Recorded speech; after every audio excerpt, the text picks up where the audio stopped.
So yeah, thanks for joining us here today. I'm Sam Smith from the Greenhouse and Energy Minimum Standards Regulator within the Department of the Environment and Energy in Canberra. So welcome to the information session on the new Zoned Energy Rating label for air conditioners. And to start, I'd like to acknowledge the traditional owners of the land that we are meeting on and pay my respects to their elders past, present and emerging. So agenda of what we're talking about today. So I'll give the dry stuff first, so a bit of a brief overview of air conditioning regulation, talk about the new Zoned Energy Rating label, or ZERL, talk about what's changed from the old label and why, talk specifically about the changes for portable air conditioners, look at registration and compliance, including responsibilities that retailers have when advertising units in store and online. Then I've got a section of answers to questions that you'll likely be asked, or you might be asked by your customers. We'll have a Q&A session on the Zoned Energy Rating label section. We'll move to morning tea. After morning tea, we'll have the presentation by the Ozone Protection and Synthetic Greenhouse Gas Program. Now, a few things, as we go through this presentation, there'll likely be some areas where people in the room will absolutely know what I'm talking about, but there'll be people who won't. So installers may know everything that I'm talking about, but retailers may not. So we just need to make sure that everyone's on the same page. So I'm really not trying to teach you how to suck eggs or tell you how to do your job. Just trying to make sure that everyone in the audience is on the same page and knows what they're talking about. So we'll be handing out a feedback form at morning tea. This will have options on it for you to select if you'd like to receive any more of the training material that we provided, like the fact sheet that we have and the booklet and anything else that we develop. So if you put your details on there, we'll be able to send you out more copies of those, which you can use to train your staff or inform your customers. We'll also provide an electronic copy of this presentation, so you don't need to be madly trying to scramble down links or write them down as we go through. And we are presenting this roadshow through Australia. This session is being filmed, but only me. I'm the only one who's being filmed, so none of you are being filmed. And the video of this will be up on our website, the energyrating.gov.au website afterwards. So, introduction to energy efficiency regulation. So, air conditioners and other appliances are regulated in Australia under the GEMS Act, or the Greenhouse and Energy Minimum Standards Act. This used to be a bunch of state-based legislation. Has now been pulled together into the national framework, which is the GEMS Act. So there are 22 different products that have to be, that are covered under the GEMS Act, but only 7 products require energy rating labels. So the 7 that are labelled are air conditioners, fridges and freezers, washing machines, dryers, dishwashers, TVs and computer monitors. So the way it works in terms of regulation is each GEMS product has a separate legislative instrument called a determination, which sets out all of the things that need to be covered for a product to be registered in Australia. I'm not going to go into the technical detail of determinations. That's an entirely different session. But 3 main things that need to be covered are the energy efficiency requirements. So often in this we talk about MEPS, or minimum energy performance standards. And so MEPS are the minimum limit or the minimum performance that a unit has to meet to be able to be sold in Australia. There are also labelling requirements which cover what has a label, what doesn't have a label, where labels have to be affixed and things like that. And there are occasionally other requirements which I'm not going to get into today. So air conditioners have been regulated for energy efficiency since 2004, but have been required to show an energy label since 1987. So the determination says what types of air conditioners must display an energy label, what must not, and a couple of other things. So it's the air conditioner determination that was signed off by the Energy Minister in March this year that set out the new rules for air conditioners and has set out the new Zoned Energy Rating label, the ZERL. So what's happening when? So right now, manufacturers or importers can either register their product to the old determination, which is the 2013 determination, or they can register their product to the new 2019 determination. If they go to the 2013 determination, they can only use the old energy rating label. If they move to the 2019 determination, they can use the ZERL. So what this is going to result in is that there's going to be 2 different labels in store for up to 5 years. Now, from the 1st of April 2020, all new models that are registered and any models that have their registration renewed, they must use the new label. So what the result of this will be is we'll see portable air conditioners registered and labelled for the first time, and you'll start seeing more models with the new label in store. But we will still see, like in the image here, units with the old label next to units with the new label for potentially up to 5 years. And I'll talk a bit more in detail about that in future slides. So what's the point of regulation?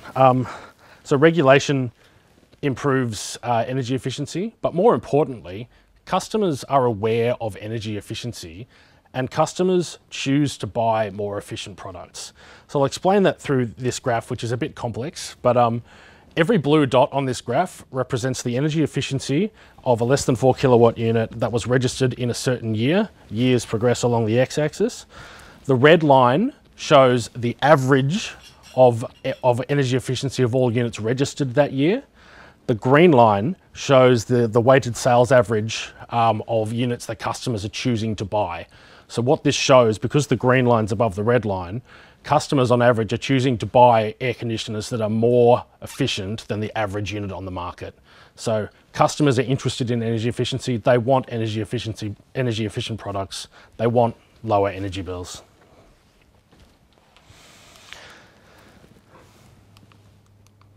So we have a video.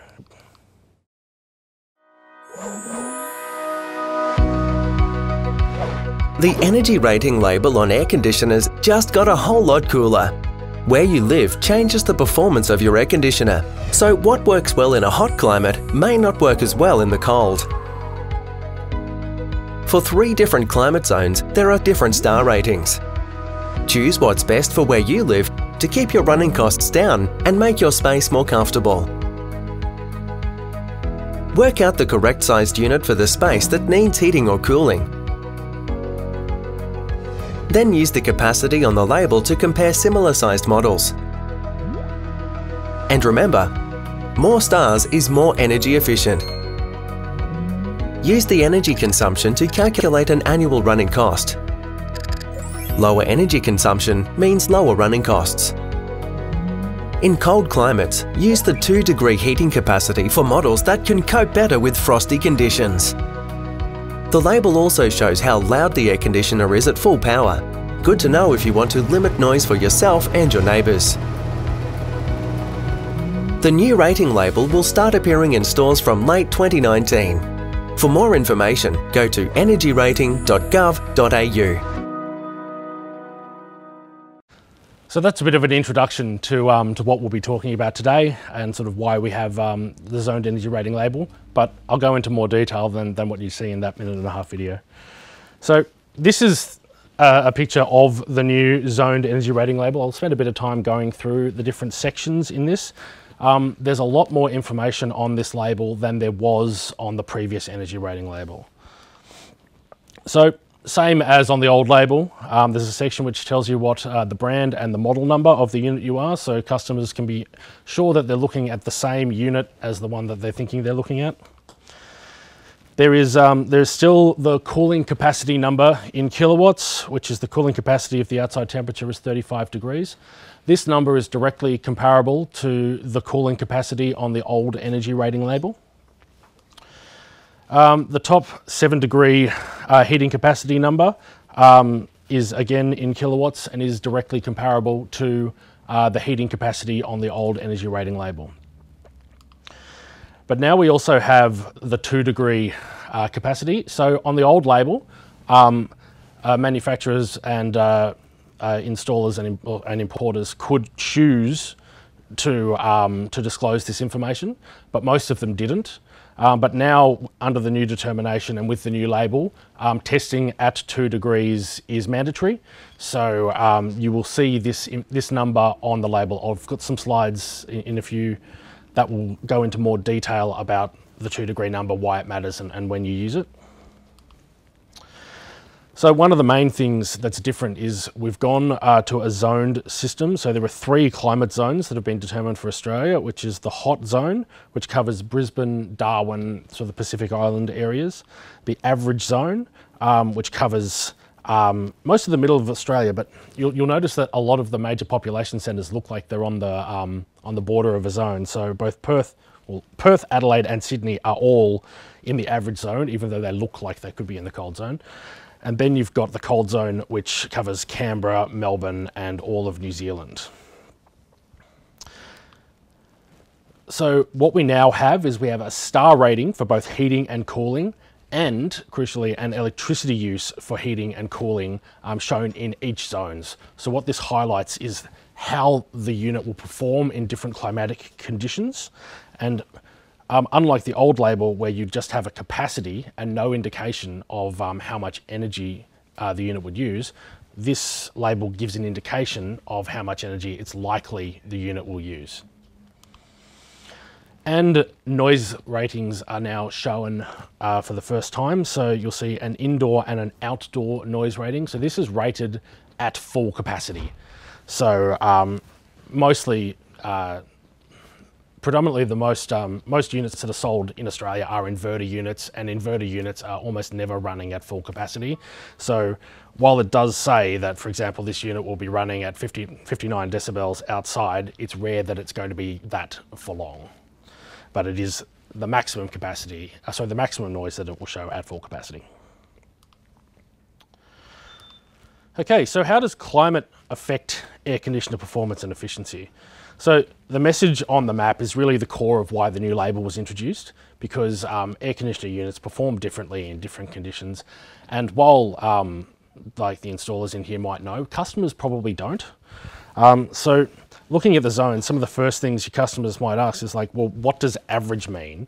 And it gets hotter in, like we had a customer call us up and say, I live in southwest Queensland, and where I live in Charleville, it gets ridiculously hot. It's so much hotter than Brisbane. Why are we in an average zone and Brisbane's a hot zone? That doesn't make sense. And the thing is that for air conditioners, it's not just about how hot it is, because it does. It gets bloody hot in southwest Queensland, but it's also about how cold it gets. And the key thing is that when it gets below 5.5 degrees outside, your air conditioner, the refrigeration coils will start to ice up. And when that happens, the unit needs to run a defrost cycle. And if your unit has not been optimized to run a decent defrost cycle, the unit can ice up completely and stop working. So when you have icing and frosting conditions, you need to have a unit that can deal with it. So it's not just about how hot it is, it's also about how cold. So in cold climates, customers should focus on the heating stars, because heating is the function they're going to use more. And in hot and humid climates, customers should focus more on the cooling stars. So the old label versus the new label, what's changed and why? I've touched on a couple of these things already. On the left, you've got the old label. The capacity and the power are both in kilowatts, but it's got no clear indication of annual power use. And one of the important things is it implies exactly the same performance across the entirety of Australia and New Zealand. So it doesn't take into account any of the climatic differences. The new label, capacity is still in kilowatts. So the cooling capacity and the heating capacity are still comparable between the old label and the new label. It shows the capacity at 2 degrees. It shows the zoned rating showing different performance in different conditions. Includes a noise rating for the first time. A couple of things to note. You can't have both labels on a unit at the same time. They're either registered to the 2013 determination and they have the old label, or they're under the 2019 determination and they can have the new label.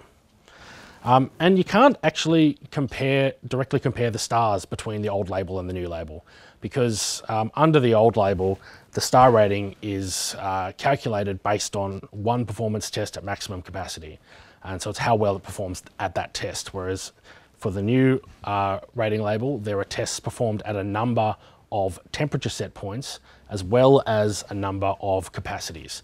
So there'll be like full capacity, half capacity, minimum capacity, and if it's got an overcapacity unit, it can be tested at that as well. So air conditioner sizing. Again, for some people in the room, you will already completely understand this, but just making sure that everyone's on the same page. But firstly, the most important thing for a customer is to get the right size unit for their space. And size, we're talking about the heating and cooling capacity of the unit, not how physically big it is on the wall. If a unit is too small, it's going to be very inefficient. The air conditioner will be running its little heart out. It'll be going as hard as it can. It's going to be running at full power the whole time, and it may not actually heat or cool the room effectively because it's too small for the space. If it's a little too big, that's generally just about right, and the unit will work efficiently. If it's way too big, the unit is more expensive than what the customer needs, and what happens is the unit will just ramp on, it'll hit its set point and ramp down. It'll be ramping on and off all the time. That's really inefficient. It's never running at its sweet spot. So it becomes very inefficient, and it's not what the customer needs. And when you're sizing a unit, again, for installers, I'm sure you know this very well, there's a bunch of factors that you need to look at. So look at the floor space. So for example, we've got a 3-bedroom house on the left here, and the customers are going, oh, I want an air conditioner to do my open plan kitchen diner area, kitchen diner lounge. And so go, oh, I've looked at my floor space, but then you also need to look at what insulation you have, what's your external wall material, how many windows you have, what shading you have, what orientation there are, and a couple of other factors. So all of these things combined will tell you what size unit you need for the space.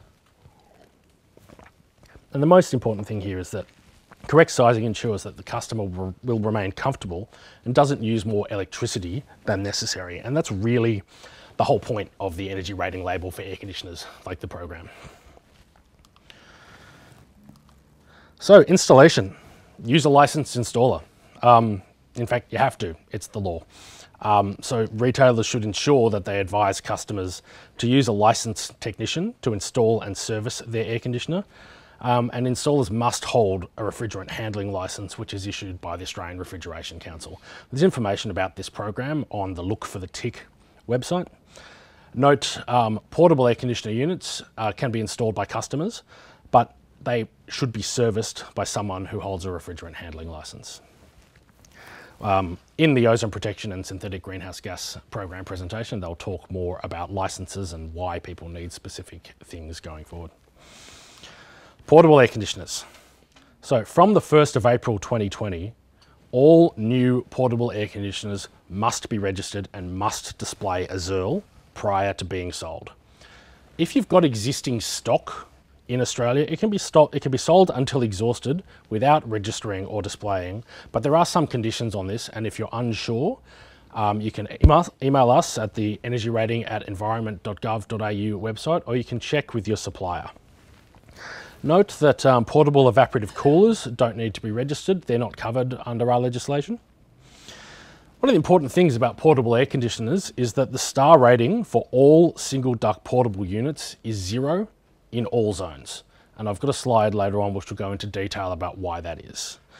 But the main thing here is that if you are unsure about the registration and labelling requirements of any of the portable air conditioners that you sell, check with your supplier. And again, you can contact us at Energy Rating. So now onto the registration and compliance section. So under the GEMS Act, air conditioners covered by the determination can only be supplied, offered for supply, or used for a commercial purpose if the model's registered under the GEMS Act against the relevant determination. So that process is usually managed by the manufacturer or importer, but not always. So if in doubt, there's a public register available on the energyrating.gov.au website that you can go and check and try to find the model to see if it's registered, or you can again check with your supplier. So products of the model must comply with the requirements of the determination. That means it's got to meet the GEMS level, so that's the MEPS, the minimum energy performance standards. It's got to meet the labelling requirements, that is for air conditioners it needs to clearly display an energy rating label or a zoned energy rating label as required, and any other GEMS requirements such as like things about higher efficiencies. So for the purposes that we're talking about today, we're talking about the zoned energy rating label, and it's an offence under the GEMS Act to supply offer or use the unit for commercial purposes if the product does not display an energy rating label when it is meant to. So the GEMS labelling requirements are set out in the relevant legislative instrument called a determination. So the most important point to note is that each unit of a model displayed in the store must have a label, an energy rating label or a ZERL displayed in some form. So having the energy rating label clearly visible enables potential purchasers to consider the energy efficiency of the model and make an informed decision on which air conditioner is best suited for their circumstances. So you'll see down in the bottom right of the slide, there's a little icon, which is a trimmed down version of the ZERL. So this is for use in print or online advertising. You don't have to use this. You also can't use this to advertise on units in store, but if you want to use it for print advertising or online advertising, use this one. So, GEMS labelling requirements. So retailers vary in the way each offer to supply models of air conditioners. However, the basic idea is that each unit that is on display must have an energy rating label. So as an example here on this slide, you'll see a dummy head unit, which is a way that a lot of retailers look to prepare and look to present their stock. And they've put 3 price tags on there. Now those 3 price tags don't all relate to the one model that's being indicated, but they're looking at different models of different capacity. So for each of those price tags, you need to have a ZERL or an energy rating label attached. Because without it, the customer doesn't have an idea of what the energy rating and how efficient the unit is and can't compare it against other models. So here's a couple of things not to do. So in the example on the left, you've got a dummy head with 3 labels on it, but there's only one ZERL. So the customer can't tell what the energy rating and the efficiency of either of the units that are referred to by the price tags on the left and right are. And what people like to do, some retailers like to do, is put big sale stickers on their units. That's fine, put sale stickers wherever you want, just not over an energy rating label. Now, supply via installers. So many consumers rely on the installers to select the most appropriate air conditioner for their circumstances. In these situations, the customer might not ever actually see a label, particularly if you're an installer who doesn't have a shop front. So some consumers may jump online, do their own research, and some of them will come away more confused, and they're generally looking to you as installers to provide them the right information about what's right for them. So that's like the right size, maybe comparing between some models and just giving them the right information. So this is where we believe the ZERL will be a great tool to help installers make it easier for the consumer to understand and guide the customers to the most appropriate choice for their circumstances. So the ZERL with its 3 climate zones helps people understand how, for example, the cooling function is more important than the heating function when you're talking about installations in like Darwin or Cairns, whereas here in Melbourne, you're probably looking at more cooling hours, so more heating hours than you would up north. So, and similarly, the 2-degree heating capacity is more relevant for places like Canberra where it does get really cold.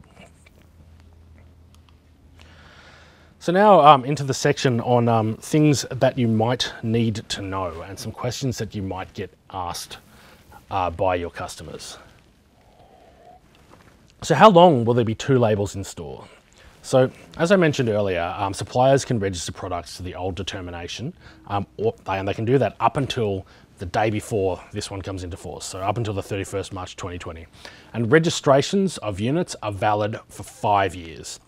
So if a unit is registered or renewed to the old determination, they can only use the old energy rating label until they upgrade or renew to the new determination.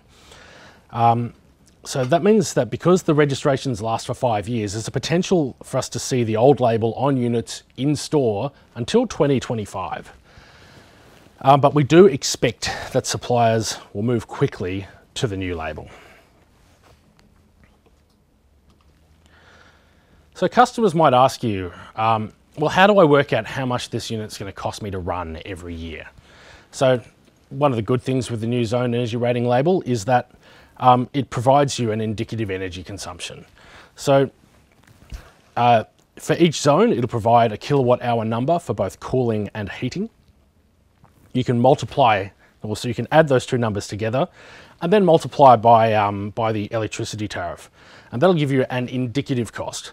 But a really clear point to make here is that the kilowatt hour numbers that you've got should first really just be used as a comparison figure. Like as an example, if you've got one unit that says it's going to use 1,000 kilowatt hours for cooling in a year and one that says it's going to use 1,200, what that's really telling you is the one with 1,200 is going to use 20% more electricity over the course of a year, no matter how you use it, pretty much. The numbers that are presented in kilowatt hours are really only an indication. They're based on a bunch of factors, which I'll get into on the next slide. So here we've taken the total kilowatt hour number here of 1,026. We've multiplied it by 29 cents per kilowatt hour, which is an average domestic electricity tariff in Australia. And for this unit, it works out to be just under $300 a year that it'll cost a customer to run this unit, in this example, in the hot zone. So in Brisbane or Darwin, for example. So how is that annual electricity consumption figure calculated? The first thing to say is it's actually really complex, but there are three factors that go into it. So the first is the annual temperature profile in each zone. So what this is based on is a typical meteorological year file, which has basically gone, what is the temperature likely to be on average every hour of the day from the 1st of January to the 31st of December. And so that provides a pattern. As an example, we've used 3 reference files to make the ZERL. So the hot zone is based on a reference file for Rockhampton in Queensland. The average zone is based on Richmond, New South Wales, which is just in northwest Sydney. And the cold zone is based on Canberra. So these are indicative. The second point is how people use their air conditioner. So what goes into this is that at certain temperatures, people will use their air conditioners differently, but there's an assumption that, say if it's 21 degrees outside, people might be using their unit for cooling for 10% of the time.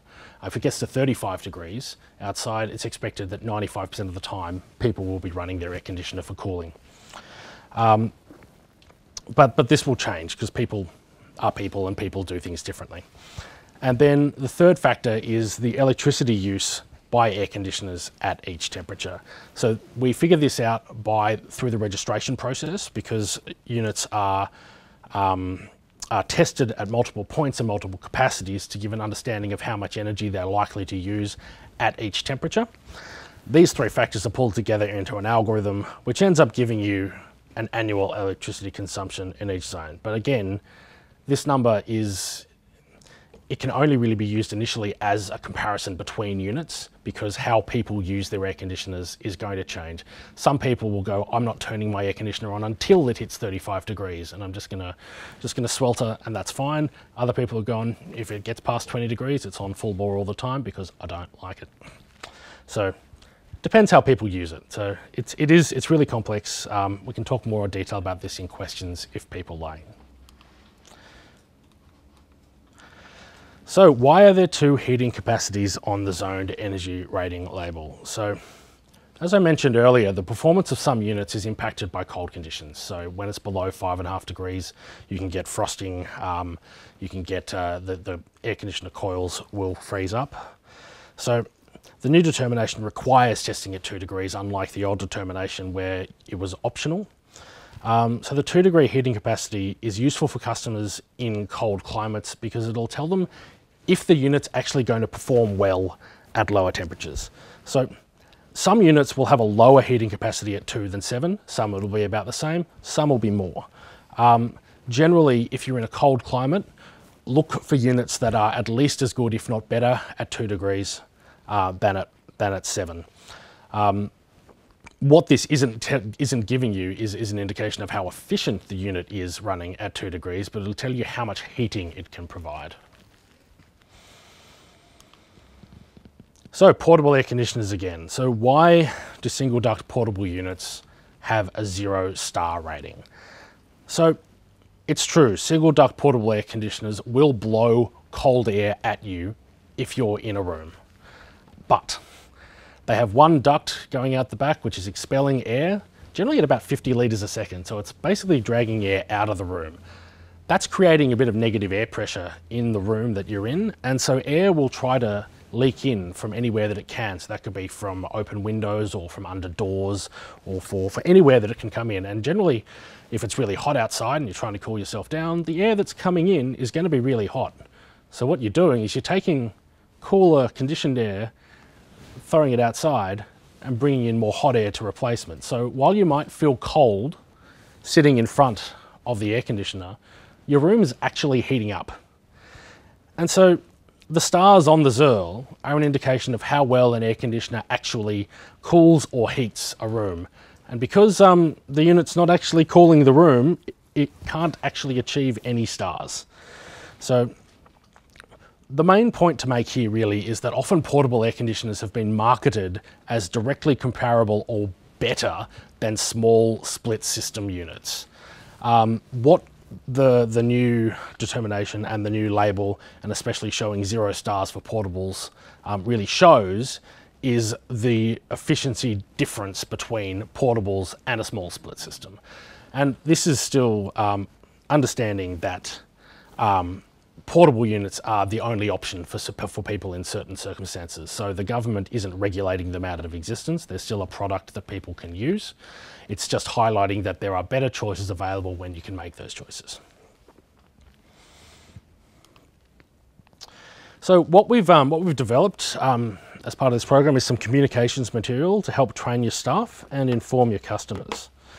So we've got an information booklet which you will have picked up on your way in, which gives you, like as a retailer or an installer, quite a lot of information and answers to questions. A lot of the stuff I've covered in this presentation.